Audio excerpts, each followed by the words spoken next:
ॐ ज्ञानतिमिरान्धस्य ज्ञानाञ्जनशलाकया चक्षुरुन्मिलितं येन तस्मै श्रीगुरुवे नमः।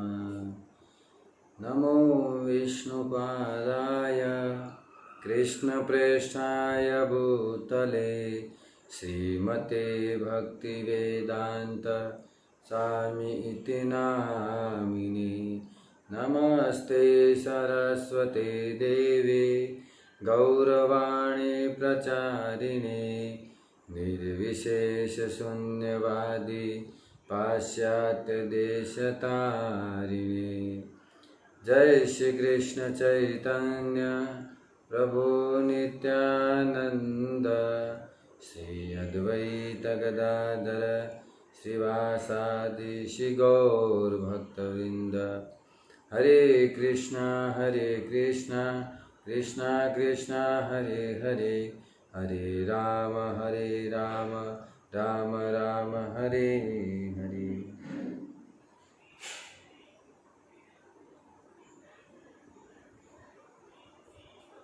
हरे कृष्ण। तो कथा में उपस्थित आप सौ भक्तों हार्दिक स्वागत।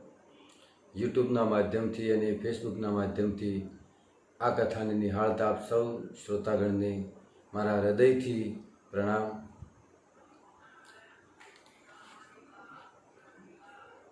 गत सत्र में आपणे भीष्म स्तुति अने महाराणी कुंतीनी स्तुति बने स्तुति विषे आपणे अहींया चर्चा करी कि महाराणी कुंती महाराणी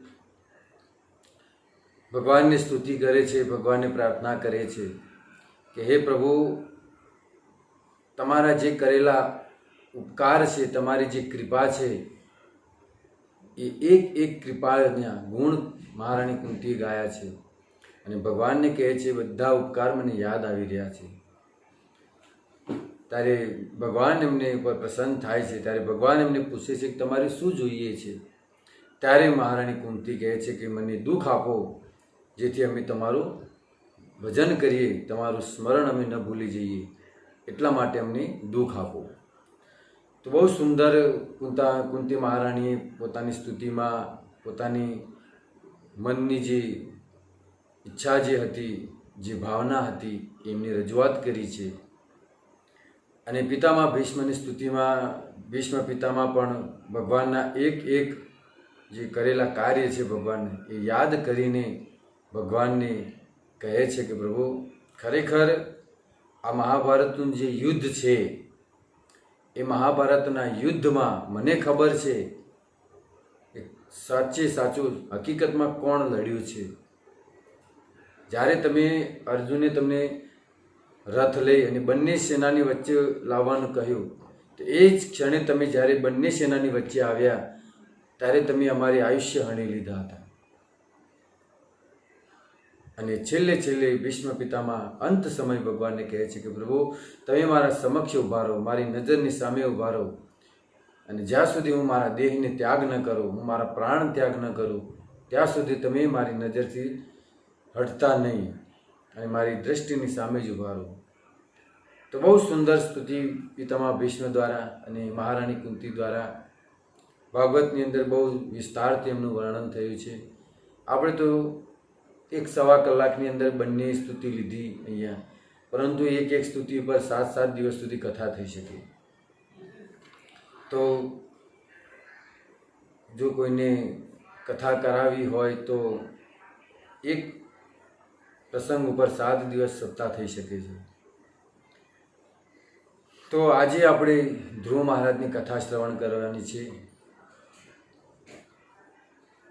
कि ध्रुव महाराजनुं चरित्र केटलुं अद्भुत छे। भागवतनी अंदर विदुरजी अने मैत्रीजीनुं मिलन आवे छे, बंनेनो संवाद छे। तो ए विदुर मैत्रीना मिलननी अंदर विदुरजी मैत्रीजीनी जिज्ञासा करे छे कि मने उत्तानपाद अने ध्रुव उत्तानपाद अने तेमना पुत्र ध्रुवनी कथा मने संभळावो। બહુ સુંદર જિજ્ઞાસા કરી છે. અને હકીકતમાં જે ધ્રુવ મહારાજનું ચરિત્ર શ્રવણ કરે છે એના જીવનની અંદર એક પ્રેરણા મળે છે કે ભક્તિ બચપનથી કરવી જોઈએ. બહુ સુંદર ઉપદેશ પણ આપે છે. તો વિદુરજીની જિજ્ઞાસા સાંભળી અને મૈત્રેયજી ધ્રુવ મહારાજની કથા પ્રારંભ કરે છે. કહે છે કે બ્રહ્માજીના અંશના અંશ હતા ઉત્તાનપાદજી. બ્રહ્માજીના અંશના અંશ અને ઉત્તાનપાદ એ ભગવાનનો 27 અવતાર કહેવાય છે. જે ઉત્તાનપાદ છે ભગવાનના 27 અવતાર તરીકે એ ભાગવતની અંદર એમને ગણવામાં આવે છે. તો ઉત્તાનપાદે 2 પત્નીઓ સાથે લગ્ન કર્યા હતા, સુનીતિ અને સુરુચિ. આ બંને સાથે એમને લગ્ન કર્યા હતા. તો સંસારમાં જોવામાં આવે છે કે 2 પ્રકારની સ્ત્રીઓ હોય છે. સંસારમાં 2 પ્રકારની સ્ત્રીઓ હોય છે. એક સુરુચિના સ્વભાવવાળી અને એક સુનીતિના સ્વભાવવાળી. સુનીતિનો અર્થ એ થાય કે જે પોતાના પતિની ઈચ્છા વિરુદ્ધ એક પણ કાર્ય ન કરે એને કહેવાય સુનીતિ. જે પતિની આજ્ઞાનું પાલન કરે, પત્નીવતા ધર્મનું પાલન કરે એને કહેવાય સુનીતિ. પતિના સુખમાં સુખ અને પતિના દુઃખમાં દુઃખ એ રીતે જે જીવન વ્યાપન કરે એને કહેવાય સુનીતિ. પતિનું જે આવક હોય, પતિની જે કમાણી હોય એમાં પોતાના જીવનને સંતુષ્ટ માને એને કહેવાય સુનીતિ. જે ખોટી માંગ ન કરે એને કહેવાય સુનીતિ. પરંતુ સુરુચિ એને કહેવાય કે જે પોતાના પતિના વિરુદ્ધ કાર્ય કરે, પોતાના પતિને પોતાના ઈશારા ઉપર નચાવે એને કહેવાય છે સુરુચિ. તો આ 2 પ્રકારની સ્ત્રીઓ હોય છે આ સંસારની અંદર. તો મહારાજ ઉત્તાનપાદના વિવાહ સૌ પ્રથમ સુનીતિ સાથે થયા હતા. બહુ સુંદર કથા છે એમના વિવાહની કે મહારાજ ઉત્તાનપાદના લગ્ન સૌ પ્રથમ સુનીતિ સાથે થયા હતા. પરંતુ લગ્નના ઘણા વર્ષો થયા, પરંતુ ઉત્તાનપાદને પુત્ર ન થયો, પુત્રની પ્રાપ્તિ ન થઈ. માટે મનમાં હૃદયની અંદર એક દુઃખ હતું કે પત્ની પણ મને બહુ સંસ્કારી મળી, પરંતુ મારા જીવનમાં પુત્રની પ્રાપ્તિ નથી. તો સુનીતિ ઉત્તાનપાદને કહે છે કે મહારાજ તમે એક કામ કરો, તમે બીજા લગ્ન કરી લો, કારણ કે હું તો તમને પુત્ર આપી શકું એમ નથી. માટે તમે બીજા લગ્ન કરી, મારી ઈચ્છા છે અને મારી અનુમતિ છે, તમે બીજા લગ્ન કરી શકો છો. અને તમે બીજા લગ્ન કરો જેથી તમારો વંશ વેલો આગળ વધતો રહે. તો સુનીતિના કહેવાથી ઉત્તાનપાદ લગ્ન કરે છે. પહેલાં તો નાજ પાડે છે કે મારે તો કોઈ લગ્ન નથી કરવા, પુત્ર થાય કે ન થાય. પરંતુ સુનીતિના વારંવાર કહેવાથી ઉત્તાનપાદે બીજા લગ્ન કર્યા. અને જેવા બીજા લગ્ન કરીને ઘરમાં પ્રવેશ કરે તો ઉત્તાનપાદ સાથે જે પત્ની આવી હતી, નવવિવાહિત જે સ્ત્રી હતી, એને ઘરની અંદર એક બીજી સ્ત્રીને જોઈ. તો એ સુરુચિએ ઉત્તાનપાદને પૂછ્યું કે આ સ્ત્રી કોણ છે જે ઘરમાં છે, જે મહેલની અંદર જે છે તમારા કક્ષમાં, એ સ્ત્રી કોણ છે? ત્યારે ઉત્તાનપાદ કહે છે કે તમારી બહેન છે અને મારી પ્રથમ પત્ની છે. તો હવે વિચાર કરો કે સુનીતિના કહેવાથી ઉત્તાનપાદે બીજા લગ્ન કર્યા. હવે સુરુચિ જે નવી પત્ની આવી હતી એને એમ કહ્યું, હજી તો ઘરમાં પ્રવેશ નથી કર્યો, અને બહાર ઊભા જ એને એમ કહી દીધું કાં તો હું ઘરમાં રહીશ, કાં તો આ તમારી પ્રથમ પત્ની રહેશે.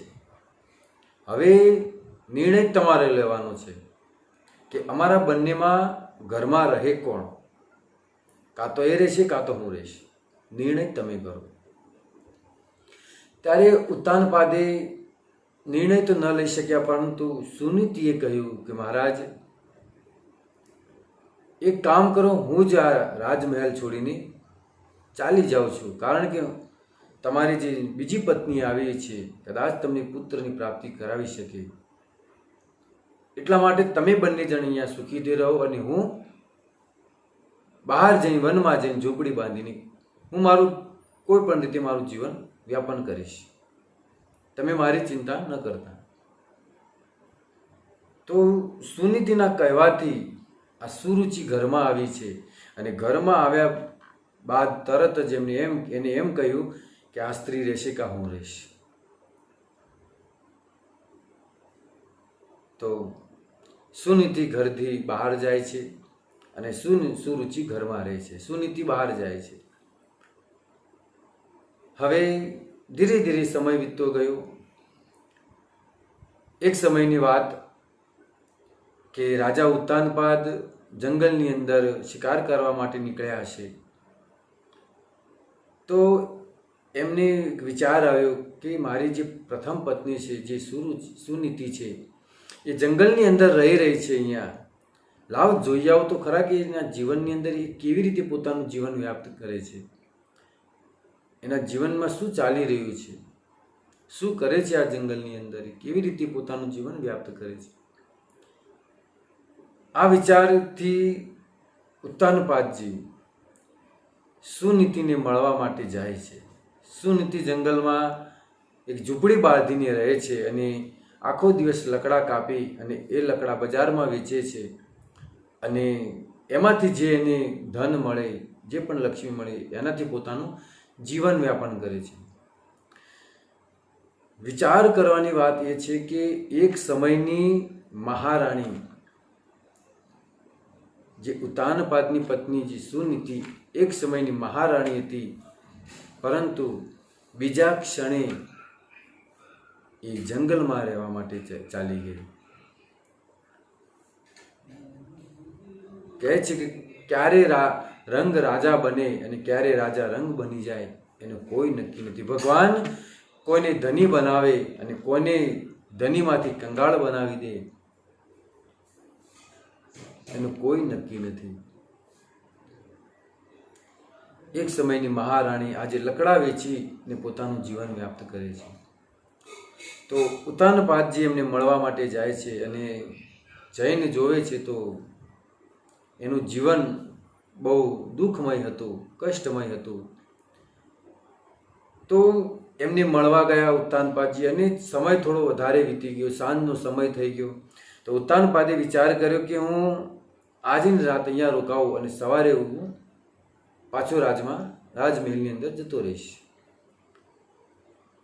તો કુદરતની એવી ઘટના, ભગવાનની કેવી કૃપા કે જ્યાં સુધી સુનીતિ રાજમહેલમાં હતી ત્યાં સુધી એને કોઈ પુત્ર ન રહ્યો, અને જ્યારે જંગલમાં રહેવા ગઈ અને ઉત્તાનપાદ એક રાત ત્યાં રોકાણા, ત્યારે સુનીતિના ગર્ભમાં પણ એક પુત્ર રહ્યો. ત્યાં સુનીતિના ઘરમાં, અહીંયા સુનીતિના ગર્ભમાં પણ પુત્ર છે અને સુરુચિના ગર્ભમાં પણ પુત્ર છે. તો ધીરે ધીરે સમય વીતતો ગયો અને બંને પત્નીઓએ, બંને મહારાણીઓએ બંને પુત્રને જન્મ આપ્યો. સુનીતિના ગર્ભથી જેનો જન્મ થયો એનું નામ પડ્યું ધ્રુવ, અને સુરુચિના ગર્ભથી જે પુત્રનો જન્મ થયો એનું નામ પાડવામાં આવ્યું ઉત્તમ. તો ઉત્તમ અને ધ્રુવ બંને જણ ક્યારેક રાજમહેલની અંદર બંને સાથે રમતા. ધ્રુવ ક્યારેક જંગલમાંથી રાજમહેલમાં જતા અને ઉત્તમની સાથે રમતા, આખો દિવસ રમતા.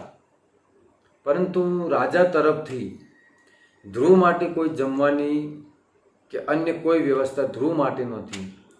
ધ્રુવને જમવું હોય તો પોતાની માતા પાસે જ જવું પડતું જંગલમાં. અહીંયા રાજમહેલની અંદર એના માટે કોઈ વ્યવસ્થા નહોતી. આખો દિવસ રમતા ખરા રાજમહેલની અંદર, પણ કોઈ જમવાનું ન આપતું. જમવા માટે ને આરામ કરવા માટે એમને પોતાની માતા પાસે જ જવું પડતું. તો મૈત્રેયજી વિદુરજીને કહે છે કે એક દિવસની વાત છે. એકદા સુરુચે પુત્રમ અંકમારોપ્ય લાલયનમ ઉત્તમ નારુરુક્ષંતમ ધ્રુવમ રાજા અભિનંદત. મૈત્રીજી કહે છે કે એક દિવસની વાત છે કે રાજા ઉત્તાનપાદ રાણી સુરુચિ સાથે રાજ સિંહાસન પર બિરાજમાન હતા. પોતાની પત્ની, જે નવી પત્ની આવી હતી, એની સાથે રાજ સિંહાસન પર બેઠા હતા. તો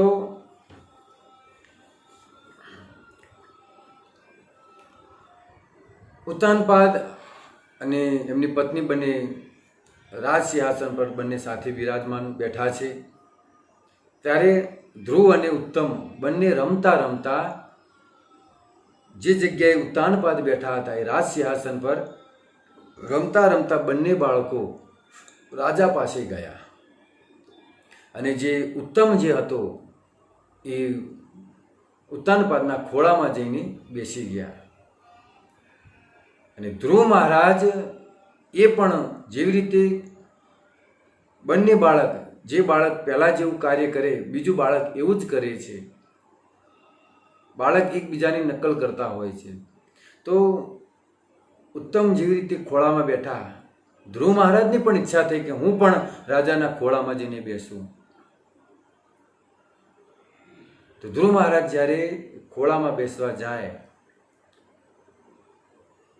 ત્યાં એમની જે નવી પત્ની હતી સુરુચિ, એને હાથ પકડી અને નીચે પટકી દીધા ધ્રુવ મહારાજને. અને કટુ વચન કહ્યા કે તને ખબર પડે છે, તને ભાન છે, તારી હેસિયત શું છે કે તું રાજાના ખોળામાં તું બેસી શકે? તારી હેસિયત તો જો.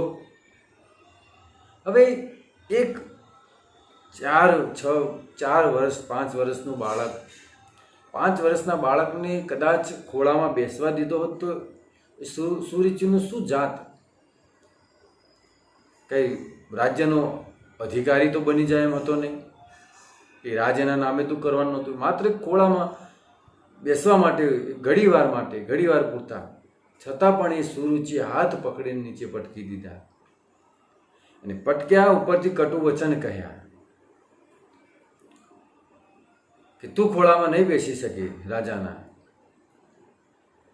ત્યારે ધ્રુવ મહારાજના મનમાં થયું કે આ જે માતા જે છે એ તો મારી સોતેલી છે, પણ મારા પિતા પણ કંઈ કહેતા નથી. પિતાએ તો કંઈક કહેવું જોઈએ ને. માતા તો સોતેલી હતી પણ પિતા તો પોતાના હતા, એમને તો કંઈક કહેવું જોઈએ કે. પણ એ પણ ચૂપચાપ બેઠા રહ્યા. હાલાકી ઉત્તાનપાદની ઈચ્છા તો હતી કે હું ધ્રુવને મારા ખોળામાં બેસાડું, પણ શું કરે, બાજુમાં મેજિસ્ટ્રેટ બેઠા હતા. હવે ઉત્તાનપાદ ધ્રુવને ખોળામાં બેસાડે તો કદાચ સુરુચિ એ રાજ છોડીને જતી રહી. એમને ડર હતો કે કા રાજ છોડીને જતી રહેશે, કા મને પ્રેમ નહીં કરે. તો એ વિચારથી ઉત્તાનપાદે ધ્રુવ મહારાજને ખોળામાં ન બેસાડે. તો સોતેલી માતાના આ સુરુચિના કટુ વચન સાંભળી અને ધ્રુવ મહારાજ રડવા લાગ્યા. જેવી રીતે કોઈ સાપને દંડાથી ફટકાર્યો હોય અને જે ફૂફાડા મારી સાપ, એવી રીતે ધ્રુવ મહારાજ ફૂફાડા મારવા લાગ્યા. ધ્રુવ મહારાજે કહ્યું એમની માતાને, સોતેલી માતાને, કે મારે જો મારા પિતાના ખોળામાં બેસવું હોય તો મારે શું કરવું પડશે? એવું તે હું શું કરું કે જેનાથી હું મારા પિતાના ખોળામાં બેસી શકું? ત્યારે સુરુચિ કહે છે, તપસા આરાધ્યમ પુરુષમ તસ્ય એવ અનુગ્રહણમે ગર્ભે ત્વમ સાધય આત્માનમ યદિ ઈચ્છસી નૃપ આસનમ. શું કહે છે સુરુચિ? કે છે કે તારે જો તારા પિતાના આ રાજાના ખોળામાં બેસવું હોય તો તારે વિષ્ણુની આરાધના કરવી પડશે, વિષ્ણુની તપસ્યા કરવી પડશે. અને જો વિષ્ણુ પ્રસન્ન થાય અને તને મારા ગર્ભથી જન્મ આપે તો તું આ રાજાના ખોળામાં બેસી શકે.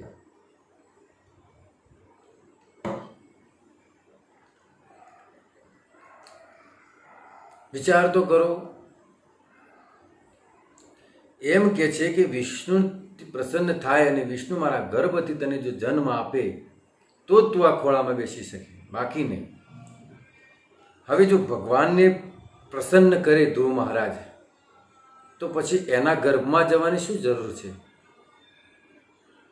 ભગવાન દરેક વસ્તુ આપવામાં સમર્થ છે. ભગવાન ચાહે તો સ્વર્ગ જેવું બીજું રાજ્ય આપી શકે. એના કુખમાં જવાની શું જરૂર છે પછી? છતાં પણ સુરુચિ પોતાના અહંકારમાં, ઘમંડમાં ધ્રુવને આ રીતે કટુ વચન સંભળાવે. ધ્રુવ મહારાજ તો સાપની જેમ ફૂફાડવા મારવા લાગ્યા. ધ્રુવ મહારાજને દુઃખ થયું હૃદયમાં. દુઃખ એ વાતનું થયું કે મારી માતા જે છે એ તો સોતેલી છે, એ તો મને કટુ વચન કહે, મને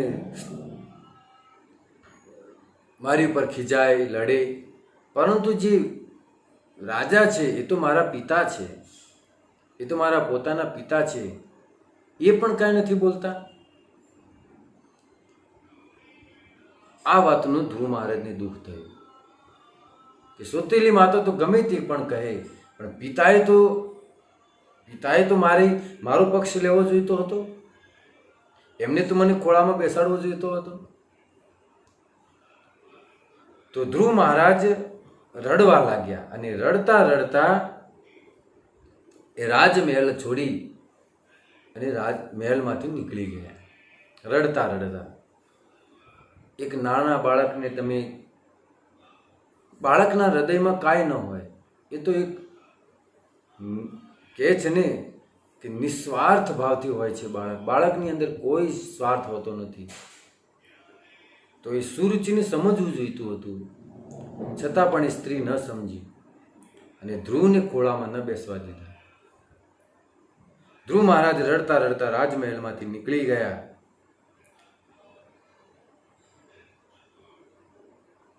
બહુ સુંદર મૈત્રીજી વાત કરે છે, માતુ સ્વપન્યા સદુરુકીદ્વા સ્વસંદોષાદંડ અતયથાહિ હિતામિશંતમ પિતરમ સન્નવાચમ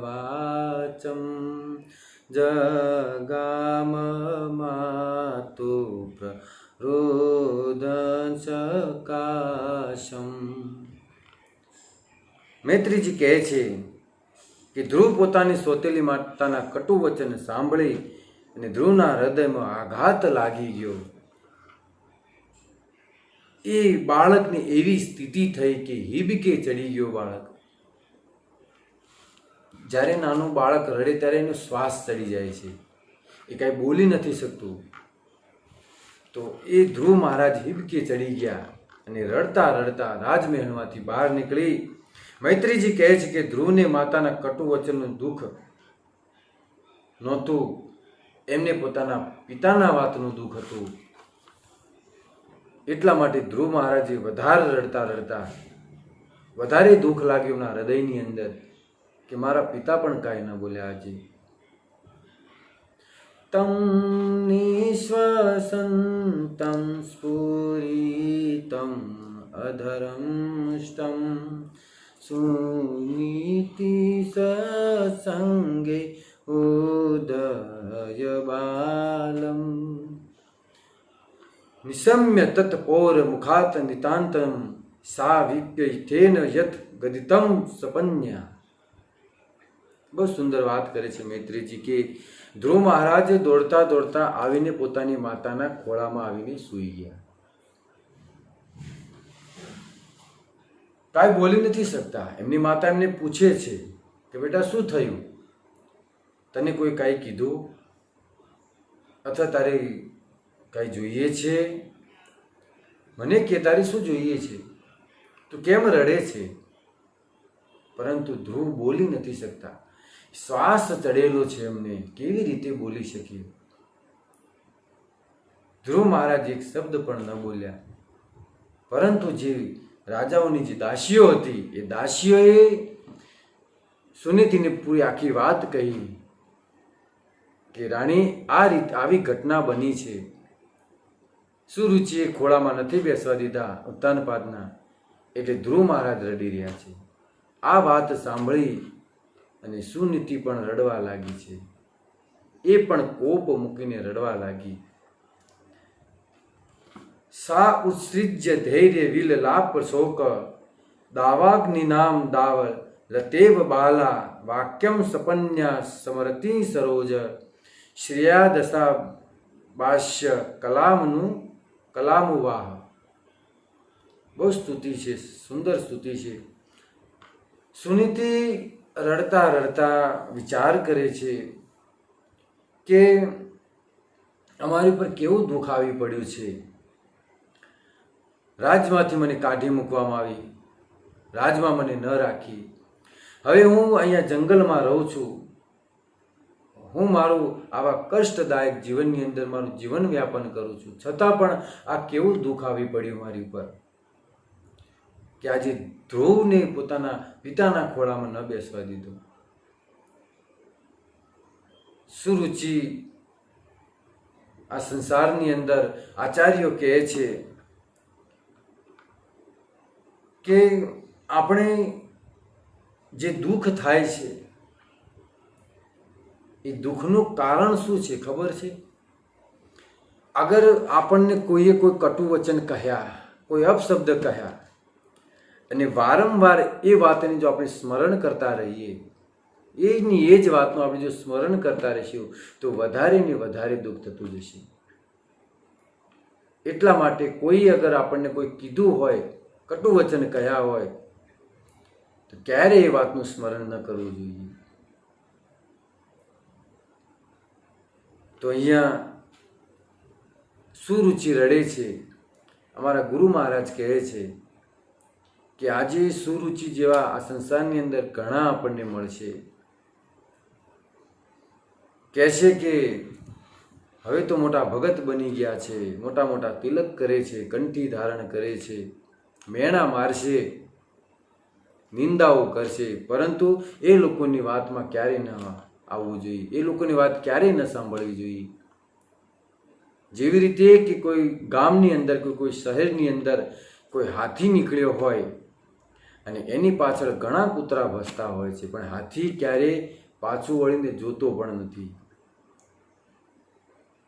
ને તો હાથી જો ઊભો રહીને બધાને પૂછે કે ભાઈ તમને શું તકલીફ છે, કેમ ભસો છો? કૂતરાઓ ભસતા હોય છે પણ હાથી ક્યારેય ધ્યાન નથી આપતો। અને હાથી જો ધ્યાન આપે તો બિચારો જીવી જ ન શકે। તો એવી રીતે સુરુચિ જેવા આ સંસારની અંદર ઘણા ફરશે, ભટકાશે, આપણને ઘણા મળશે, પરંતુ એ લોકોની વાતમાં ક્યારેય ના આવવું જોઈએ। તો સુનીતિ રડી રહી છે અને ધ્રુવને બહુ સુંદર ઉપદેશ આપે છે। કહે છે દિગમ સ્વસંતિ વિજિન્નશપારમ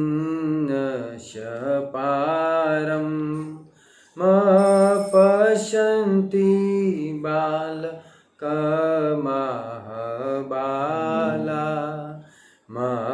મંગલમ तात रेषु मंस्था भुक्ति जनयत पर दुख दस्त। મૈત્રીજી કહે છે કે આજે ઉપદેશ આપવાવાળી માતા પણ રડી રહી છે અને ઉપદેશ સાંભળવાવાળા ધ્રુવ પણ રડી રહ્યા છે, બંને જ રડી રહ્યા છે. અરે સંસારમાં અન્ય કોઈ વ્યક્તિ રડતું હોય તો એમને કોઈ સાંત્વના આપનારું પણ કોઈ હોય છે, પણ અહીંયા પુત્ર અને એની માતાને સાંત્વના આપનાવાળું પણ કોઈ નથી.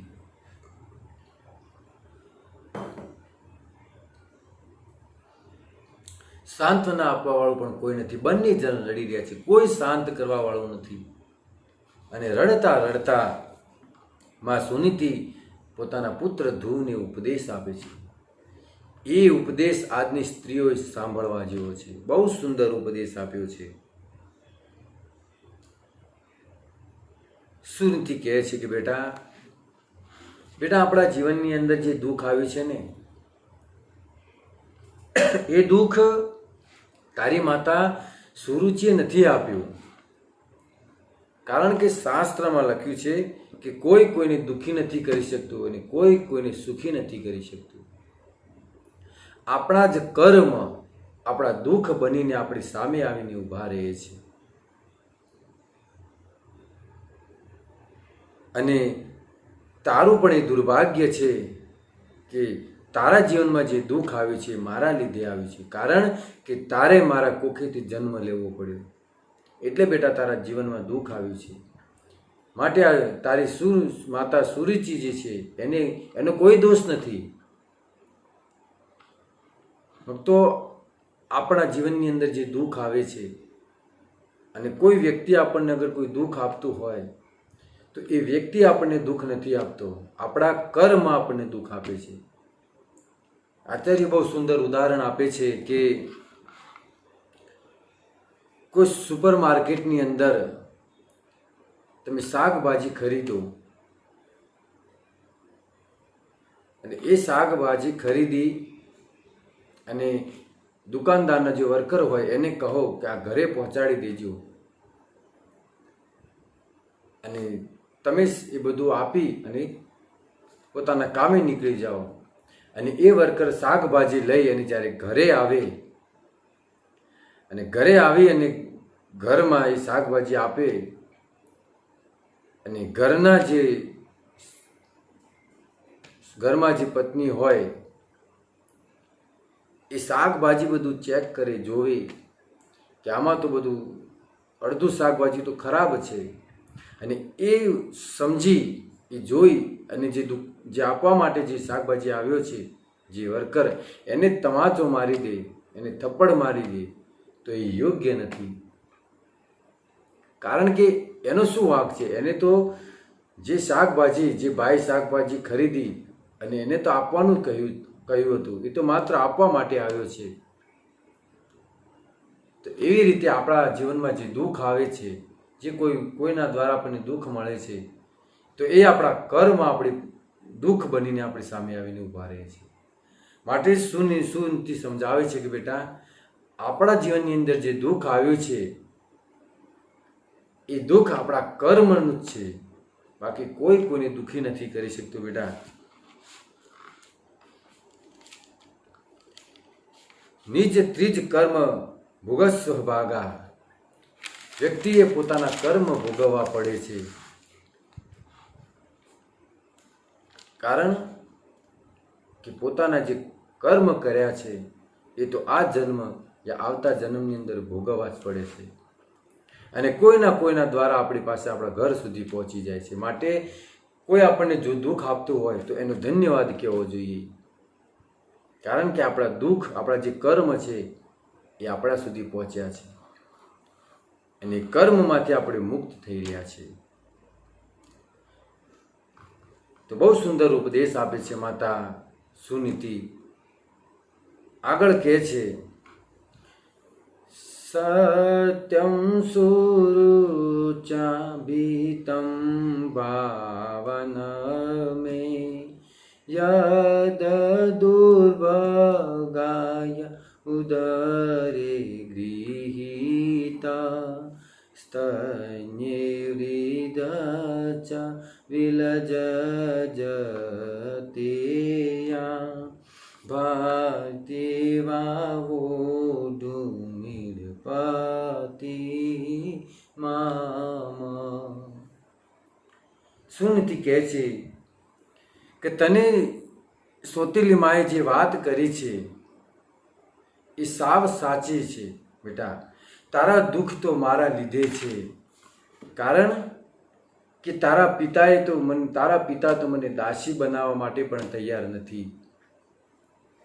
મને મહેલમાંથી કાઢી મૂકી છે અને દાસી બનાવવા માટે પણ તૈયાર નથી. એટલે તારું દુર્ભાગ્ય છે બેટા કે તે મારા કુખેથી જન્મ લીધો છે. પણ બેટા હું તારું દુઃખ દૂર કરી શકું એમ છું. તને જે વાતનું દુઃખ છે એ દુઃખને હું દૂર કરી શકું એમ છું. તારી માતાજી સુરીચીએ જે તને કીધું છે એ તું કર. તને ભગવાન વિષ્ણુને તપસ્યા કરવાની વાત કરી છે. તું જંગલમાં જઈને તપસ્યા કર. આતિષ્ઠ તત તાત વિમત્સર ત્વમ મુક્તમ સમાત્રાપી યત અવ્યલિકમ આરાધ યાધોક્ષજ પાદ પદ્મમ યદિચ્છસે ધ્યાસન મૂર્તમાં યથા. બેટા તું ભગવાન વિષ્ણુની તપસ્યા કર અને ભગવાન જો તારી પર પ્રસન્ન થઈ જશે અને જો તું ભગવાનને પ્રસન્ન કરીશ તો તારી જે ઈચ્છા છે પૂર્ણ થઈ જશે. માટે તું જાઓ અને ભગવાનની તપસ્યા કરો. કેટલી સુંદર ઉપદેશ આપે છે. યશાંગ્રી પદ્મ પરિચર્ય વિશ્વ વિભાવનાયાત ગુણાભિપતે અજોધ્યતિષ્ઠત ખલુ પારમેષ્ઠમ પદમ જીતાત્મ સનાભિન્દમ. કે છે કે બેટા તમે જંગલમાં જાઓ અને ભગવાન શ્રી વિષ્ણુની તપસ્યા કરો અને ભગવાન જો પ્રસન્ન થશે તો બેટા તારી જે ઈચ્છા છે પૂર્ણ થઈ જશે. ત્યારે ધ્રુવ મહારાજ કહે છે કે માતા, ભગવાનને પહેલાં કોઈના ઉપર આવી કોઈ કૃપા કરેલી ખરા? કોઈની ઈચ્છા પૂરી કરેલી પહેલાં કોઈની? આ ધ્રુવ મહારાજ પૂછે છે કે આ વાત સત્ય છે કે વિષ્ણુ કોઈની પર પ્રસન્ન થયા હોય અને એની ઈચ્છા પૂર્ણ થઈ હોય એવું કોઈ ખરું? ત્યારે માતા સુનીતિ કહે છે કે હા બેટા, આ જગતના સંસારના પ્રથમ જીવ બ્રહ્માજીએ ભગવાનની તપસ્યા કરી, ભગવાન પ્રસન્ન થયા અને બ્રહ્માજીને ભગવાને આખા બ્રહ્માંડના રચયિતા બનાવી દીધા, વેદોના જ્ઞાતા બનાવી દીધા અને પરમ પદ એમને આપ્યું, સત્યલોકના અધિષ્ઠાતા દેવતા બનાવી દીધા. માટે બ્રહ્માજી પર ભગવાન પ્રસન્ન થયા, એમની બધી ઈચ્છા પૂરી થઈ. બેટા તું પણ જઈ અને ભગવાનને પ્રસન્ન કર, તારી પણ ઈચ્છા પૂર્ણ થશે. ત્યારે ધ્રુવ મહારાજ કહે છે કે માતા, ધ્રુવ જે બ્રહ્માજી છે એ તો બહુ મોટા વ્યક્તિ છે અને એમની પર ભગવાન પ્રસન્ન થાય એ તો કોઈ મોટી વાત નથી. પણ આપણા કુટુંબની અંદર કોઈ એવું વ્યક્તિ ખરું કે જેની પર ભગવાન પ્રસન્ન થયા હોય? એવું કોઈ ખરું? ત્યારે માતા સુનીતિ કહે છે, તથા મનુર્વો ભગવાન પિતામહો યમેક મત્યા પુરદક્ષિણે મખે ઇષ્ટ્વાભિભેદ દુર્વાપમન્યતો ભૌમમ સુખમ દિવ્યમ થાપવર્ગ્યમ. હા બેટા, તારા દાદા મનુ મહારાજે ભગવાન વિષ્ણુની તપસ્યા કરી અને ભગવાન વિષ્ણુએ એમને આખા બ્રહ્માંડના રાજા બનાવી દીધા. તારા દાદા મનુ એમને આ બ્રહ્માંડના રાજા બનાવી દીધા છે. અને 1-2 વર્ષ માટે નહીં કે 50-100 વર્ષ માટે નહીં, 71 ચતુર્યુગ માટે, 71 ચતુર્યુગ માટે એમને બનાવે, અર્થાત 1 મન્વંતર સુધી એમને આ રાજ્ય આપ્યું ભગવાન. માટે તમે જાઓ બેટા. તો ધ્રુવ મહારાજ કહે છે, તો હું જાઉં માતા, હું ભગવાનની તપસ્યા કરવા માટે જાઉં.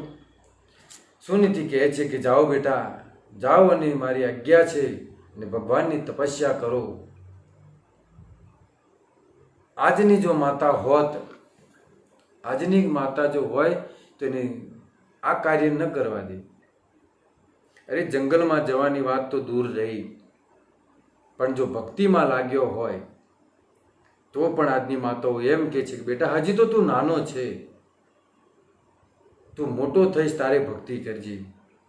અત્યારે તારી ઉંમર નથી ભક્તિ કરવાની, અત્યારે તો તારી ભણવાની ઉંમર છે, હજી તો તારે લગ્ન કરવાના છે.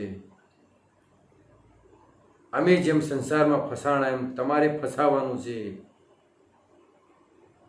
તમારે પણ તમારે જીવન બદતર બનાવવાની છે, કારણ કે અમે અમારી બની તમે કેમ બચી જાઓ. તો મંદિરે પણ આવતા રોકે છે, ભક્તિ નથી કરવા દેતા આજના માતા પિતાઓ. તો અહીંયા એક પ્રશ્ન થાય છે આપણને. મૈત્રીજી આગળ વાત કરે છે, તમેવ વત્સાશ્રય ભૃત્ય વત્સલમ મુમુક્ષુભી મૃગ્ય પદાંબજમ પદ્ધતિ અનન્ય ભાવે નિજ ધર્મ ભાવિતે મનસ્ય અવસ્થાપ્ય ભજસ્વ પુરુષમ. હા બેટા, તમે જાઓ, તપસ્યા કરો. તો અહીંયા આપણને એક પ્રશ્ન થાય છે કે 5 વર્ષના બાળકને જંગલમાં જવાનું કહ્યું એમની માતાએ, તો શું એ માતાનું હૃદય એટલું કઠોર હશે? એ માતાને દયા નહીં આવી હોય કે મારો પુત્ર હજી તો 5 વર્ષનો છે, જંગલમાં જશે, જંગલમાં હિંસક પ્રાણીઓ હોય એને ખાઈ જશે, કે શું એની દયા નહીં આવી હોય? પરંતુ સુનીતિને ભગવાન ઉપર અતૂટ વિશ્વાસ છે. એમને ખબર હતી, જાણતા હતા કે ભગવાન વિષ્ણુ એ પોતાના ભક્તોની રક્ષા કરે છે, પોતાના ભક્તો પર કોઈ પણ પ્રકારનું દુઃખ નથી આવવા દેતા, અને પોતાના ભક્તોની એવી રીતે રક્ષા કરે છે કે જેવી રીતે એક ગાય પોતાના વાછરડાની રક્ષા કરે. જ્યારે કોઈ ગાય જ્યારે વાછરડાને જન્મ આપ્યો હોય ત્યારે કોઈને એ વાછરડાને નજીક પણ નથી આવવા દેતી, અને જે પણ એની પર જે ગંદકી લાગેલી હોય છે એ પોતાના જીભેથી એને સાફ કરે છે.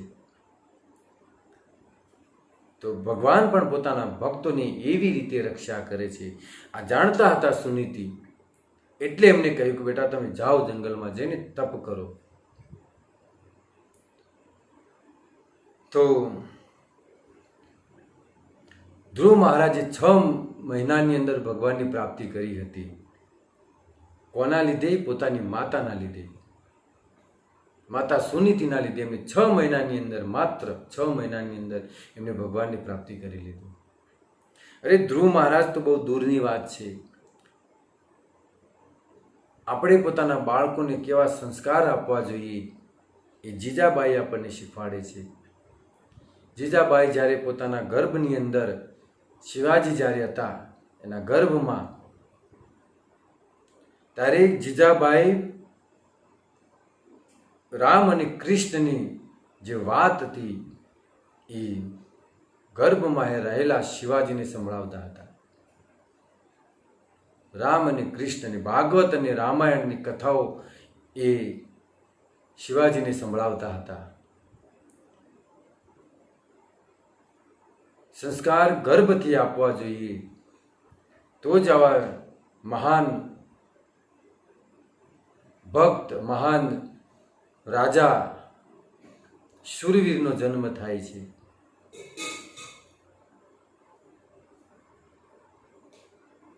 બાકી જ્યારે ગર્ભમાં સંતાન હોય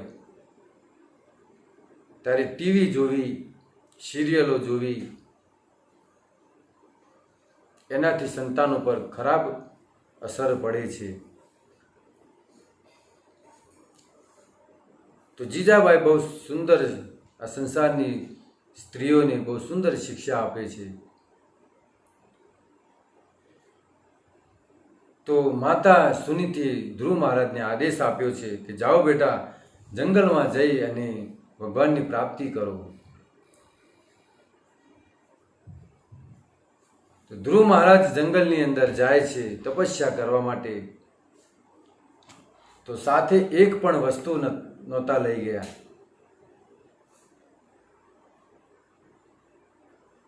અને આજે આપણે ક્યારેક કોઈ યાત્રા માટે ગયા હોય, એક 6-7 દિવસની કે 15 દિવસની યાત્રામાં જતા હોઈએ ત્યાં સાથે કેટલું બધું લેતા જતા હોઈએ છીએ.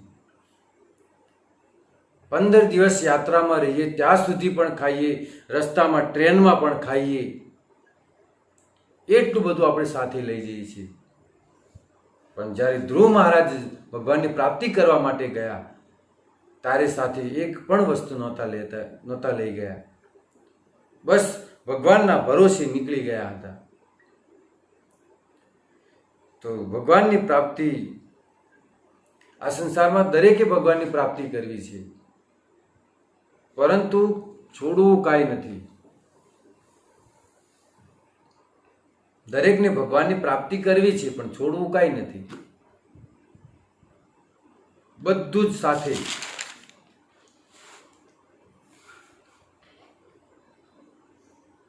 ભોગ પણ ભોગવવા છે અને ભગવાનની ભક્તિ પણ કરવી છે, ભગવાનની પ્રાપ્તિ પણ કરવી છે. કેવી રીતે શક્ય બની શકે? છોડવું પડશે. જે નશા કરે છે, નશા છોડવા પડશે. તો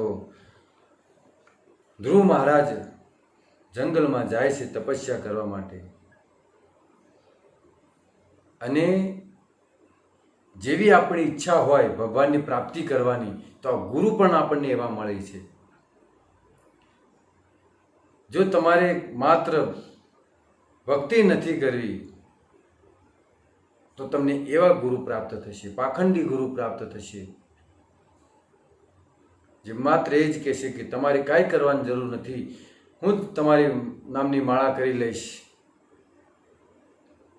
આવા ગુરુઓ માત્ર શિષ્યની ગણતરી રાખતા હોય છે કે મારે આટલા 1000 શિષ્યો છે, મારે આટલા 1000 શિષ્યો છે. પણ એ શિષ્યોના જીવનમાં કોઈ પરિવર્તન હોતું નથી. તો ધ્રુવ મહારાજને ભગવાનની પ્રાપ્તિની ઈચ્છા હતી, તો એમને આ સંસારના સૌથી મોટા ગુરુ એવા નારદજી એમની સામે આવીને ઊભા રહ્યા. નારદજી એમને મળ્યા છે. અને જ્યારે સાચા ગુરુ મળે ત્યારે શિષ્યની પરીક્ષા લે છે. અહીંયા નારદજીએ ધ્રુવની પરીક્ષા લીધી છે. નારદજી કહે છે કે બેટા ધ્રુવ, તમે ક્યાં જાઓ છો? એમ આગળ તો ઘોર જંગલ છે, હિંસક પ્રાણીઓ છે, તમે આમ એકલા છો? તમારી માતા ક્યાં છે? તમારા માતા પિતા ક્યાં છે? કેમ આમ એકલા જંગલમાં ફરી રહ્યા છો? ત્યારે ધ્રુવ મહારાજ કહે છે કે હું ભગવાનની પ્રાપ્તિ કરવા માટે જાઉં છું, ભગવાન વિષ્ણુની તપસ્યા કરવા માટે જાઉં છું. તો નારદ મુનિ કહે છે કે હજુ તો તારી ઉંમર નાની છે, તું તો હજી નાનો છે, હિંસક પ્રાણીઓ છે, તને ખાઈ જશે, માટે તું પાછો વળ. અને એવી તે શું ઘટના બની છે કે તારે આટલી ઉંમરમાં ભગવાનની પ્રાપ્તિ કરવા માટે આ જંગલમાં આવવું પડ્યું? શું વાત બની છે? ત્યારે ધ્રુવ મહારાજ કહે છે કે મને મારી સોતેલી માતાએ મારા પિતાના ખોળામાં ન બેસવા દીધા, એટલા માટે મારે ભગવાનની ભક્તિ કરવી છે, ભગવાનની તપસ્યા કરવી છે, અને આ સંસારથી સૌથી મોટું પદ પ્રાપ્ત કરવું છે. નારદ મુનિ એમને સમજાવે છે કે બસ આટલી જ વાત છે, અરે તારા પિતા તો મારા શિષ્ય છે, ચાલ મારી સાથે, હું એમને સમજાવીશ, તને ખોળામાં બેસાડશે. ત્યારે ધ્રુવ મહારાજ કહે છે કે હવે ખોળો ન ખપે, હવે ખોળામાં નહીં, મારા પિતાના ખોળામાં નહીં, મારા પિતાના પિતા જે મનુ મહારાજ છે એમના પણ ખોળામાં નહીં, એમના પિતા જે બ્રહ્માજી છે એમના ખોળામાં પણ નહીં, પણ સૌથી મોટા જે ભગવાન છે વિષ્ણુ છે એમની પ્રાપ્તિ કરવી છે મારે. આ છે ખુમારી એક ભક્તની, આ છે એક તડપ ભગવાનની પ્રાપ્તિ કરવાની. જ્યારે આવી ઈચ્છા હોય ને ત્યારે આપણે ભગવાનની પ્રાપ્તિ કરી શકીએ છીએ. ત્યારે નારદજી કહે છે કે બેટા હજી તું તો ઘણો નાનો છે અને તું આમ જંગલમાં એકલો ફરીશ, તું હિંસક પ્રાણીઓનો તને ડર નથી? ધ્રુવ મહારાજ કહે કે જો તમે વિષ્ણુની પ્રાપ્તિ કરવાનો જો કોઈ ઉપાય બતાવી શકતા હોય તો ઉભા રહો, ને તો તમે પણ ચાલતા થઈ જાઓ, મારી પાસે વ્યર્થનો સમય નથી. ત્યારે નારદ મુનિ કહે છે કે નારદ મુનિ સમજી ગયા. નારદ મુનિ કહે છે કે હું તો તને કેવી રીતે ભગવાનની પ્રાપ્તિ કરાવી શકું, હું તો એક સાધુ છું માત્ર, હું તને કેવી રીતે ભગવાનની પ્રાપ્તિ કરાવી શકું? ત્યારે ધ્રુવ મહારાજ કહે છે નૂનમ ભવાન ભગવત યહ અંગજ પરમેષ્ટિન વેતુદન અટતે વિણામ હિતાય જગત અકરવત. હું તમને જાણું છું. ધ્રુવ મહારાજ કહે છે કે હું તમને જાણું છું કે તમે કોણ છો. તમે કોઈ સાધારણ વ્યક્તિ નથી. હું જાણું છું. નૂનમ ભવાન ભગવત, સૂર્યને પણ તમે સૂર્યની જેમ આખા વિશ્વનું કલ્યાણ કરવા વાળા છો. હું જાણું છું તમે. જો નારદ મુનિ ધ્રુવ મહારાજને એમ કહે છે કે હજુ તું નાનો છે, તો અહીંયા ધ્રુવને એમ કહે છે તું નાનો છે, અને પ્રહલાદ મહારાજને એમ કહે છે કુમારેત આચરેત પ્રાજ્ઞો, અર્થાત કુમાર અવસ્થાથી જ ભક્તિ કરવી જોઈએ. અને ધ્રુવ મહારાજને એમ કહે છે કે હજુ તું નાનો છે, પણ પરીક્ષા લઈ રહ્યા હતા નારદજી, અને પરીક્ષાની અંદર ધ્રુવ મહારાજ પાસ થયા. અને નારદે કહે કે હું તને બતાવું છું કે ભગવાનની પ્રાપ્તિ કેવી રીતે થશે. તારી સોતેલી માતાજી તારી પર જે ઈર્ષ્યાથી જેને કટુ વચન કહ્યા છે, એમાં પણ જે ઈર્ષ્યાભળા જે શબ્દ છે એમાં પણ ગુણ છે. આચાર્ય બહુ સુંદર ઉદાહરણ આપે છે કે કોઈ મોટો વ્યક્તિ હોય, ધની વ્યક્તિ હોય, તો એ જો કોઈને મારે તો પૈસાના બંડલથી અથવા સોનાના સિક્કાથી મારે છે. તો બુદ્ધિમાની એમાં છે કે સોનાના સિક્કાથી મારતા હોય ત્યારે માર સહન કરી લેવો, અને સોનાના જે સિક્કા હોય પૈસા લઈ અને ચાલતા થઈ જવું. આને કહેવાય બુદ્ધિમાની. તો નારદજી કહે છે કે તારી જે માતાએ તને જે વચન કહ્યા છે એમાં પણ ગુણ છે કે તને ભગવાનની પ્રાપ્તિ કરવાનો આજે મોકો તને પ્રાપ્ત થયો છે. તો નારદજી સૌ પ્રથમ તપ ક્યાં કરવું, કઈ જગ્યાએ તપ કરવું એ સ્થાન બતાવે છે. કે હું તને સ્થાન બતાવું છું કે ક્યાં તપસ્યા કરવી જોઈએ. પહેલા તમે વૃંદાવનમાં જાઓ, અને વૃંદાવનમાં જઈ અને ત્યાં જઈને તપ કરજો. જો અહીંયા વૃંદાવનમાં જવાનું કહ્યું છે નારદજી, અને આજે સંસારના ઘણા લોકો એમ કહે છે કે મન ચંગા તો કઠોતી મેં ગંગા, અર્થાત ભગવાન તો દરેક જગ્યાએ છે. જો આપણું મન ચંગું હોય તો ઘરમાં પણ ભગવાન મળી શકે. પણ મૂર્ખ છે આવા લોકો. મન ચંગું કેવી રીતે થાય ખબર જ નથી. બસ ખાલી એટલું કેવું છે મન ચંગા તો કઠોતી મેં ગંગા, પણ એ મન ચંગું કેવી રીતે થાય એ જાણતા જ નથી મૂર્ખ લોકો, અને પોતાની બુદ્ધિનું પ્રદર્શન કરતા ફરે છે. પણ અહીંયા નારદજી કહે છે કે તમે જે ધ્રુવ તું વૃંદાવનમાં જજે, વૃંદાવનમાં જવાનું કહે છે. એક રાજા હતા, બહુ સુંદર ઉદાહરણ છે. તો એક રાજા હતો, તો એમને ભગવાનની પ્રાપ્તિ કરવાની ઈચ્છા થઈ.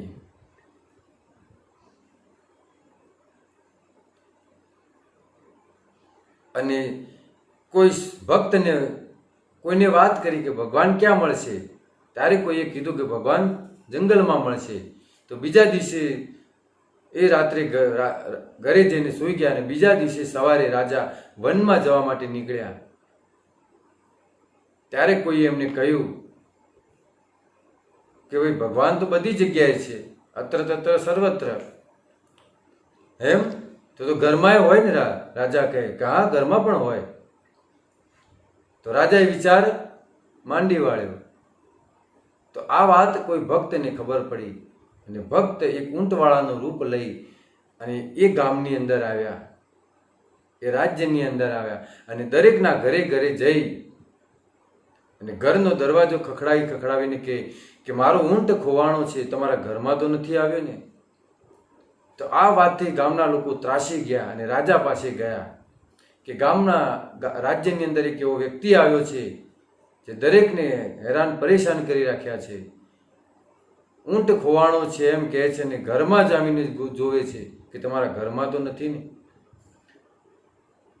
તો રાજા એ વ્યક્તિને બોલાવે છે રાજસભાની અંદર અને રાજા કહે છે કે મૂર્ખ છે કે શું તું? તને એટલી ખબર ન પડે કે ઊંટ કોઈના ઘરમાં ઘૂસી જાય? એવડો મોટો ઊંટ એક નાના ઘરમાં કેવી રીતે ઘૂસી શકે? ત્યારે ભક્ત બહુ સુંદર સમજાવે છે રાજાને કે જો એક ઊંટ પણ જો ઘરમાં ન આવી શકતું હોય તો આવા અનંત કોટી બ્રહ્માંડના નાથ એવા ભગવાનનું જે સ્વરૂપ છે એ તમારા નાના એવા રાજ્યમહેલની અંદર કેવી રીતે આવી શકશે? માટે તમે જંગલમાં જાઓ અને જંગલમાં જઈ અને ભગવાનની પ્રાપ્તિ કરો.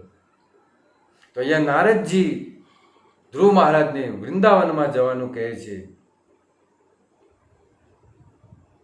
અને સ્થાન બતાવે છે કે વૃંદાવનમાં જઈને તમે તપ કરજો. સ્થાનનો બહુ મોટો પ્રભાવ છે. મંદિરમાં આપણે જઈએ ને જે ભજન કરીએ, માળા કરીએ અને જેટલું મન લાગે છે એટલું મન ઘરે નથી લાગતું. આ સ્થાનનો પ્રભાવ છે. રણની અંદર જઈને આપણે અનાજ વાવીએ અને ગમે તેટલું પાણી એને પાવામાં આવે છતાં પણ એ અનાજ ક્યારે ઉગે નહીં. એવી રીતે સ્થાનનો બહુ પ્રભાવ છે. તો નારદજી કહે છે કે વૃંદાવનની અંદર 12 વન છે. તમે વૃંદાવનમાં જજો અને વૃંદાવનની અંદર 12 વન છે. એમાં મધુવન કરીને એક વન છે. એ વન છે મધુવન.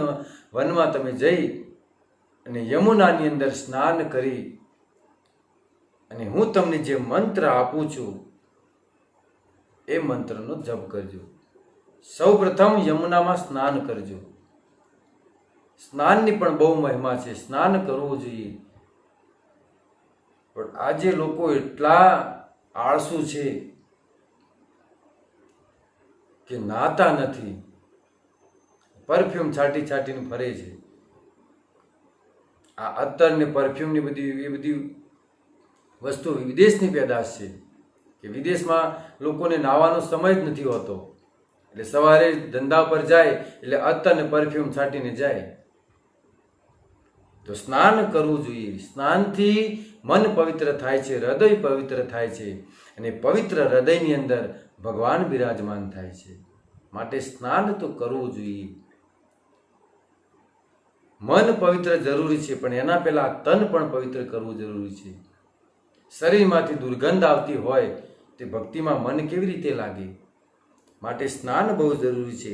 તો નારદજી કહે છે કે સૌ પ્રથમ યમુનાજીમાં સ્નાન કરી અને સ્નાન કર્યા બાદ અષ્ટાંગ યોગની વિધિ સમજાવે છે.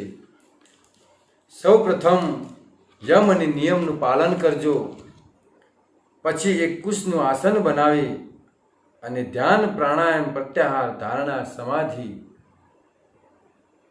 અને ભગવાનનું ધ્યાન કરજો. ધ્રુવ મહારાજે એમને કહ્યું કે હું કોનું ધ્યાન કરું? આજે સમાજના સંસારમાં લોકો કહે છે કે જ્યોતિનું ધ્યાન કરો. કોઈ કહે જ્યોતિનું ધ્યાન કરો, કોઈ નિરાકારની વાતો કરે છે. પણ એ જ્યોતિનું શું ધ્યાન કરવાનું? નારદજી કહે છે, ધ્રુવ મહારાજે પૂછ્યું કે હું કોનું ધ્યાન કરું? ત્યારે નારદજી કહે છે કે ભગવાન વિષ્ણુનું ધ્યાન કરજો. અને ધ્યાનની સાથે સાથે હું જે મંત્ર આપું છું એ મંત્રનો પણ જપ કરજો. ગુરુ દ્વારા જે આપણને મંત્ર આપવામાં આવે છે એ જ મંત્રનો જાપ કરવો જોઈએ.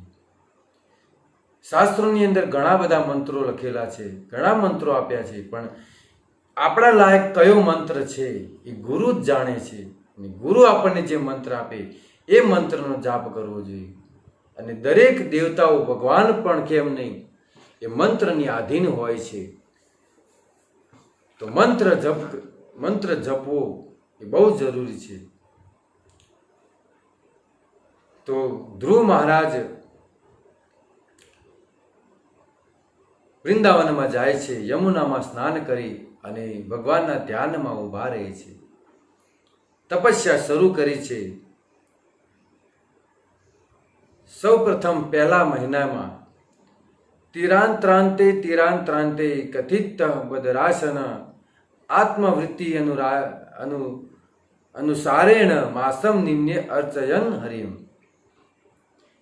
પ્રથમ મહિનામાં, પહેલા મહિનામાં 3 દિવસે એકવાર બોર ખાઈને એમની તપસ્યા કરી. 3 દિવસમાં એકવાર બોર ખાવાનું.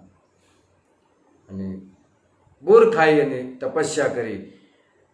અને બીજા મહિનામાં ભક્તો ખોરાક ઉપર આપણું કંટ્રોલ હોવો જોઈએ.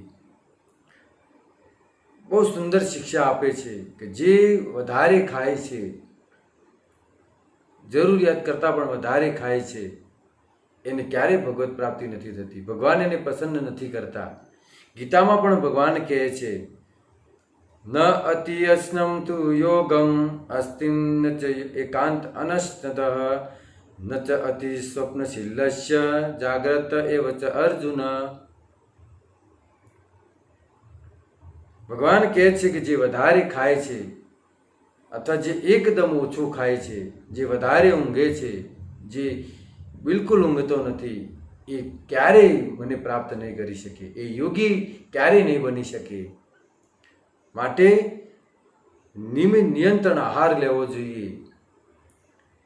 કેટલું ખાવું એ મહત્વનું નથી, આપણે કેટલું ખાઈ શકીએ એ મહત્વનું નથી, પણ આપણે કેટલું ખાવું જોઈએ એ મહત્વની વસ્તુ છે. કેટલું આપણે ઊંઘી શકીએ એ મહત્વનું નથી, પણ આપણે કેટલું ઊંઘવું જોઈએ એ મહત્વની વસ્તુ છે. તો અહીંયા ધ્રુવ મહારાજ માત્ર 3 દિવસમાં એકવાર બોર ખાઈ અને પોતાનું જીવન વ્યાપન કરે છે અને ભક્તિ શરૂ કરે છે. ભક્તિનું સ્ટાન્ડર્ડ વધારતા જાય છે. બીજા મહિનામાં દ્વિતીયમ ચ તથા માસમ ષષ્ઠે અબરકાર દિને તીણાપર્ણાદિભિ શીર્ણે કૃતાંતો ભર્ચ જન્મી વિભુ. બીજા મહિને માત્ર 6 દિવસે એકવાર સૂકા પાંદડા ખાઈ અને ભક્તિ ચાલુ રાખી. માત્ર 6 દિવસમાં એકવાર સૂકા પાંદડા ખાઈ, ભોજન ઓછું કર્યું અને ભજન વધાર્યું. ત્રીજા મહિને તૃતીયમ ચ આનયન માસમ નવમે અહની અપભક્ષ્ય ઉત્તમ શ્લોકમ ઉપાધાવત સમાધિની. ત્રીજા મહિને 9 દિવસે માત્ર એકવાર પાણી પી અને ભક્તિ કરતા રહ્યા. 9 દિવસે માત્ર એકવાર પાણી પીતા અને પોતાની ભક્તિ વધારતા રહ્યા. ચોથા મહિનામાં ચતુર્થમ અપિવે માસમ દ્વાદશે અહની વાયુ ભક્ષો જીત શ્વાસો ધ્યાન દેવમ ધારયત. 3 મહિના સમાપ્ત થયા અને ચોથા મહિને જ્યારે શરૂ થયો ત્યારે ધ્રુવ મહારાજે સૂકા જે પાંદડા ખાતા હતા એ પણ બંધ કરી દીધા. પાણી પીતા હતા એ પણ બંધ કરી દીધું. અને માત્ર 12 દિવસે એકવાર શ્વાસ લઈને ભગવાનની ભક્તિ ચાલુ રાખી. 12 દિવસમાં એકવાર શ્વાસ લઈ. જેમ જેમ ભક્તિ વધે છે તેમ તેમ એ બધું છોડતા જાય છે ધીરે ધીરે. જ્યારે આપણે ધીરે ધીરે બધું છોડશું ત્યારે જ ભક્તિમાં આગળ વધશું. ધ્રુવ મહારાજ આવી રીતે 4 મહિનાનીમાં પાણી પણ છોડી દીધું અને માત્ર 12 દિવસે એકવાર શ્વાસ લેતા. અને 5મા મહિને પંચમે માસીનું પ્રાંતે જીતશ્વાસો નૃપ આત્મજ ધ્યાયન બ્રહ્મપદેકેન તસ્થો સ્થાણો ઇવ અચલ.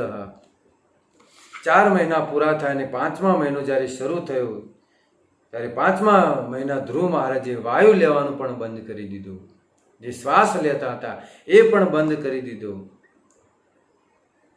અને 6 મહિના માત્ર ભગવાનનું ધ્યાન કરવા લાગ્યા. 6થા મહિને ભગવાનનું માત્ર ધ્યાન, શ્વાસ પણ નહીં, કોઈ બીજી અન્ય પ્રવૃત્તિ નહીં, માત્ર ભગવાનનું ધ્યાન. અને 6 મહિના સુધી ધ્રુવ મહારાજે ભગવાનની તપસ્યા કરી. અને જ્યારે એમને શ્વાસ લેવાનું બંધ કર્યું ત્યારે આ દેવતાઓ બધા આકુળ વ્યાકુળ થઈ ગયા. અને ધ્રુવ મહારાજનો સ્વભાવ ભગવાનની સાથે એક સ્વભાવ થયો. ભગવાન હાથ ઉપર કરે તો ધ્રુવ મહારાજ પણ હાથ ઉપર કરે, ભગવાન શ્વાસ લે તો ધ્રુવ મહારાજ પણ શ્વાસ લે. એક સ્વભાવ થયો બંનેનો. અને ધીરે ધીરે ધ્રુવ મહારાજે જ્યારે શ્વાસ બંધ કર્યો ત્યારે દેવતાઓ આકુળ વ્યાકુળ થઈ ગયા. આખા બ્રહ્માંડની હવા બંધ થઈ ગઈ. દેવતાઓ પરેશાન થઈ ગયા અને આ ધરતી કાંપવા લાગી. અને બધા દેવતાઓ ભગવાન પાસે ગયા અને ભગવાન પાસે જઈને પ્રાર્થના કરી કે પ્રભુ, તમે જો ધ્રુવને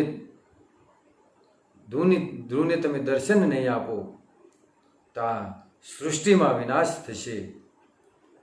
ત્યારે ભગવાને દેવતાઓની સ્તુતિથી પ્રસન્ન થઈ અને ભગવાને ધ્રુવ મહારાજને દર્શન આપ્યા. ભગવાન ધ્રુવ મહારાજની સામે આવીને ઊભા છે, પરંતુ ધ્રુવ મહારાજ આંખ નથી ખોલતા. કારણ કે ધ્રુવ મહારાજ ધ્યાનમાં પણ ભગવાનના દર્શન કરી રહ્યા હતા.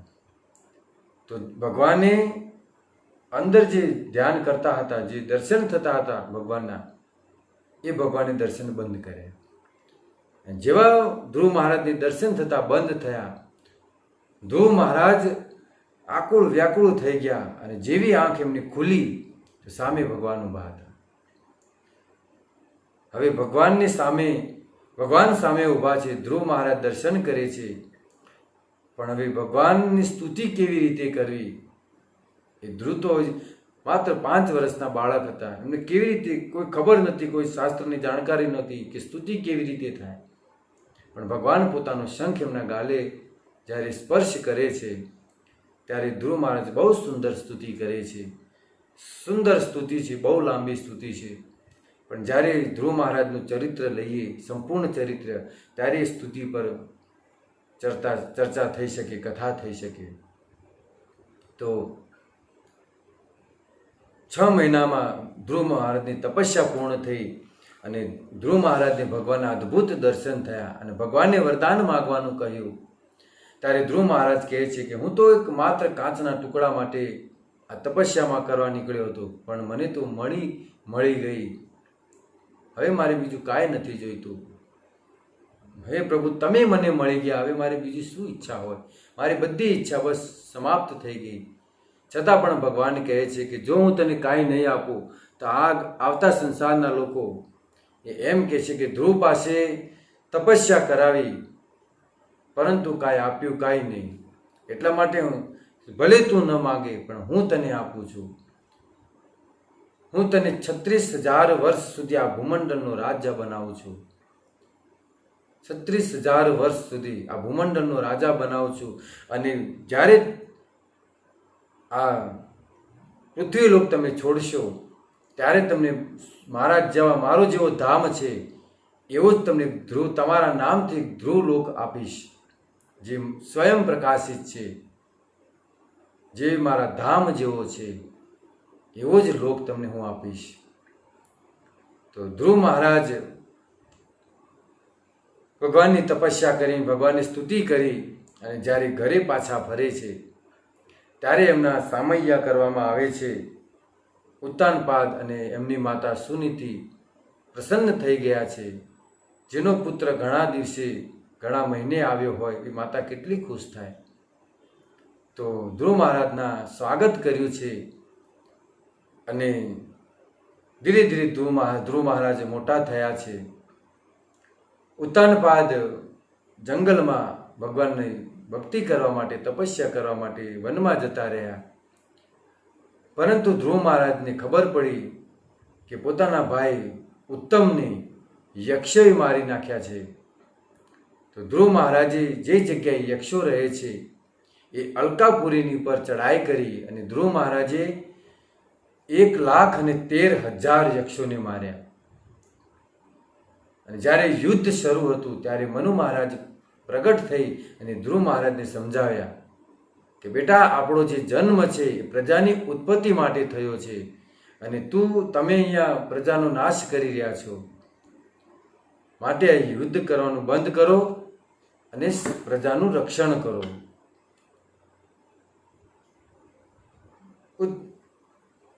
પિતા દાદાનું માન રાખી, મનુ મહારાજનું માન રાખી અને ધ્રુવ મહારાજે યુદ્ધ બંધ કર્યું અને આ ભૂમંડળની અંદર 36,000 વર્ષ સુધી એમને રાજ્ય કર્યું. અને ધ્રુવ મહારાજના આવા કાર્યથી કુબેરજી પ્રસન્ન થયા અને કુબેરજીએ કહ્યું કે ધ્રુવ મહારાજ, તમે વરદાન માગો, તમારે શું જોઈએ છે? ત્યારે ધ્રુવ મહારાજ કહે છે કે જો તમારી અંદર ક્ષમતા હોય તો હું જન્મો જન્મ ભગવાનની ભક્તિ કરતો રહું, એ જ વરદાન આપો, બીજું મારે કાંઈ નથી જોઈતું. અને ધ્રુવ મહારાજે 36,000 વર્ષ સુધી આ ભૂમંડળ પર રાજ્ય કરે છે. અને જ્યારે એમને આ શરીર છોડી અને જવાનો સમય આવે છે, કારણ કે અંત સમય તો દરેકનો હોય છે, તો જ્યારે ધ્રુવ મહારાજને પણ જવાનો સમય આવ્યો ત્યારે એમને લેવા માટે ભગવાનના પાર્ષદો વિમાન લઈને આવ્યા હતા. તો સાક્ષાત કાળ ધ્રુવ મહારાજની સામે આવીને બંને હાથ જોડીને ઊભા છે કે મહારાજ, એક સંસારનો એક નિયમ છે કે કોઈ જ્યારે જીવાત્મા જ્યારે ભૂમિ છોડીને જાય છે, આ પૃથ્વી છોડીને જાય છે, ત્યારે એને આ શરીર અહીંયા છોડવું પડે છે. માટે તમારું શરીર અહીંયા મૂકો. ધ્રુવ મહારાજ ના પાડે છે. કાળ હાથ જોડીને વિનંતી કરે છે કે તમારે શરીર પણ નથી છોડવું, માત્ર મને તમારો સ્પર્શ કરવા દો. જે વિધિ છે એ મારી વિધિ પણ પૂર્ણ થઈ જાય, સંસારનો નિયમ પણ રહી જાય. એમ કાળ બંને હાથ જોડીને જ્યારે ઝૂકીને ઊભા છે ત્યારે ધ્રુવ મહારાજ એમના મસ્તક ઉપર પગ મૂકી અને વિમાન ઉપર ચડી ગયા. આ જ શરીર લઈ, પોતાનું જે શરીર છે એ જ લઈ અને પોતાના ધામમાં ગયા. આ છે એક ભક્ત, આ છે ભગવાનની ભક્તિ. તો આ કથાના સાર ઉપરથી આપણે સમજવું જોઈએ, સિદ્ધાંત લેવો જોઈએ કે ભક્તિ કોની કરવી જોઈએ? ભક્તિ ભગવાન શ્રી કૃષ્ણની કરવી જોઈએ. બાકી અન્ય દેવી દેવતાઓનું જે પૂજન કરે છે, ગીતામાં ભગવાન કહે છે કામેસ્તેસ્તે હિત્ય જ્ઞાના પ્રપદ્યંતે અન્ય દેવતા. જેની બુદ્ધિ માયાથી હણાઈ ગઈ છે એ જ અન્ય દેવતાઓની પૂજા કરે છે. બાકી જે સાચો જે જાણે છે એ જ મારા શરણમાં આવે છે અને મારી પૂજા કરે છે. અને સંસારમાં જોઈએ છીએ આપણે કે હિરણ્યકશ્યપ બ્રહ્માજીની 36,400 વર્ષ સુધી તપસ્યા કરી અને જ્યારે ભગવાન નરસિંહ જ્યારે એનો વધ કરતા હતા, જ્યારે એ હિરણાક્ષને જ્યારે ફાડી નાખ્યો ત્યારે બ્રહ્માજી જોવા પણ નહોતા આવ્યા. રાવણનો જ્યારે વધ કર્યો ત્યારે શિવજી જોવા પણ નહોતા આવ્યા. રાવણ શિવજીના ભક્ત હતા અને 10 મસ્તક કાપ્યા હતા હવનની અંદર. છતાં પણ જ્યારે ભગવાન રામચંદ્રજી એમને મારી રહ્યા હતા ત્યારે શિવજી જોવા પણ નહોતા આવ્યા કે મારા ભક્તને શું હાલત છે. કંસ માતા દુર્ગાનો પૂજક હતા, દુર્ગાના ભક્ત હતા, પણ કંસને પણ જ્યારે કૃષ્ણે માર્યા ત્યારે દુર્ગા માતા એ પણ જોવા નહોતા આવ્યા કે મારા ભક્તની શું દશા થઈ રહી છે. માટે આપણે ભગવાન શ્રી કૃષ્ણની ભક્તિ કરવી જોઈએ. તો ધ્રુવ મહારાજ ભગવાનના ધામમાં ગયા અને જ્યારે ભગવત ધામ જઈ રહ્યા હતા ત્યારે એમને કહ્યું પાર્ષદોને કે મારી માતા સુરુચિ ક્યાં છે. ત્યારે પાર્ષદોએ કહ્યું કે જો તમારી માતા જે આગળ જે વિમાન જઈ રહ્યું છે એમાં તમારી માતા છે. આવા જેના વંશમાં જે આવા ભક્તો જન્મ લે છે એની 71 પેઢી તારી દે છે. માટે આપણા સંતાનોને બચપનથી ભક્તિ આપવી જોઈએ. બચપનથી ભક્તિ કરતા હશે તો આપણા જેટલા પણ પિતૃઓ છે એ બધા તરી જશે, ભગવત ધામ જશે. તો પ્રહલાદ મહારાજે 6 મહિનાની અંદર ભગવાનની પ્રાપ્તિ કરી. તો કથાનો સાર એ જ છે કે દરેક વ્યક્તિએ બચપનથી ભક્તિ કરવી જોઈએ. આજે સંસારમાં દરેકને રામ જેવો પુત્ર જોઈએ છે, પણ પોતે રાવણ જેવા હોય તો રામ કેવી રીતે જન્મ લે? દરેકે ભક્ત બનવું પડશે, દરેક માતા પિતાએ ભક્ત બનવું પડશે, તો જ તમારા ઘરે કોઈ ભક્ત જન્મ લેશે. તો અહીંયા હું મારી વાણીને વિરામ આપું છું. હરે કૃષ્ણ. જય શ્રી પ્રભુપાદ.